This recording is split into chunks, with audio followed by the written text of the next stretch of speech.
Hello friends, Bigg Boss season 8 లో చూస్తే మాత్రం ఈ వారం మూడో వారంకి అయితే వచ్చేసాం. ఈ మూడో వారంలో ఎవరు డేంజర్ లో ఉన్నారు, అసలు ఎవరికి ఈ వారం ఎలిమినేషన్ ఉండే ఛాన్సెస్ ఉన్నాయి, అది కూడా ఇప్పుడే ఏంటి అంటే గనక ఇక మనకి తెలిసిపోతూ ఉంటుంది. అలానే పోల్స్ ను కూడా అలా చేంజెస్ అయితే వస్తూ ఉంటాయి అన్నమాట.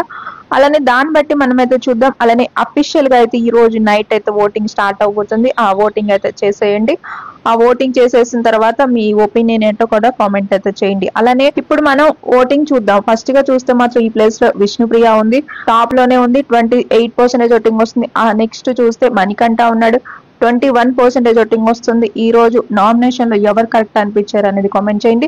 అలానే నైనిక ఉంది, ఆ నెక్స్ట్ 10% ఓటింగ్ తో. ఆ తర్వాత చూస్తే ప్రేరణ ఉంది, 10% ఓటింగ్. ఆ తర్వాత కిరాక్ సీత ఉంది, తనకి దగ్గర 10% ఓటింగ్. ఆ తర్వాత అభయ్ నవీన్ ఉన్నారు, 8% ఓటింగ్. ఆ తర్వాత యష్మి ఉంది, 7% ఓటింగ్. ఇక లిస్ట్ లో చూస్తే పృథ్వీరాజు 6% ఓటింగ్ అయితే అవడం జరుగుతుంది అనమాట. మిస్డ్ కాల్స్ అలానే ఆస్టర్ ఓట్స్ అయితే అస్సలు మిస్ చేసుకోవద్దు, ఓటింగ్ అయితే చేయండి. లేదు అంటే మాత్రం ఈ వారం మాత్రం కిరాక్ సీత, అభయ్ నవీన్ వీళ్ళల్లో ఉండే ఛాన్సెస్ అయితే ఉన్నాయన్నమాట. ఇక అలానే చూస్తే లాస్ట్ ట్విస్ట్ అనేది బిగ్ బాస్ ఇచ్చారు. ఏంటి అంటే ఇక ఒకళ్ళు సేవ్ అవ్వాలి, ఒకళ్ళు నామినేట్ అవ్వాలి. దీంట్లో చూస్తే నిఖిల్ సేవ్ అయ్యారు, అభయ్ నవీన్ అయితే నామినేట్ అయ్యారనమాట. మీరు ఎవరికి ఓట్ చేస్తున్నారు అనేది కామెంట్ చేయండి. ఛానల్ అయితే ఫాలో అవ్వండి ఫ్రెండ్స్.